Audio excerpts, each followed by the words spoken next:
Yaxşımısızlar dostlar, ben Sametcan Aslan. Bugün sizlerge gap gelginin bolsa, Gambian somenni o'qishib qurish. Qanamisa boshlab ketdik. Avval 1 kilogram unga 25 gram tuz, 500 ml suv quyib, obdan aralashtirib, yaxshi ishlab, shiңroq xamir yo'g'irib, bilak to'nlig'ida bang'izlab, 60 gram cho'nliqda takshi uzib, qiltiq qilamiz. 20 minut atrofida tindirib, tayyor qilsak bo'ldi. Go'sht va so'kaklarni ekranda ko'rsatilgandek takshi qilib to'g'rab olamiz. Texim ko'p tamoq etish qiziqsangiz, meni qo'shib olib, haqsiz yurakni qisib saqlayvering.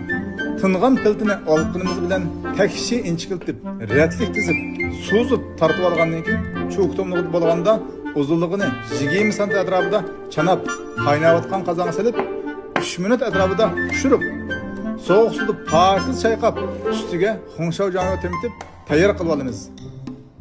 Qozonga madiya sap zarang'izmaydi 50 gram qo'yib, yog' qizganda go'shtni solib, sarag'ay qurib, orqadan so'ng piyoz, samsak, shallaza, bir qo'sh malay silib, mazza qurib, tuz va tantit bilan silib, yuvsay bilan silib, o'qdan aralashtirib, qo'rib, 2 timin qajoyu, 2 timin malayu temitib, ta'min etib, taqsiga olib, ustiga qo'rib olgan oq kunji sibib iste'mol qilsaqli bo'ldi. O'rganib oldingizmi? Sizning uyingizda sinab ko'ring.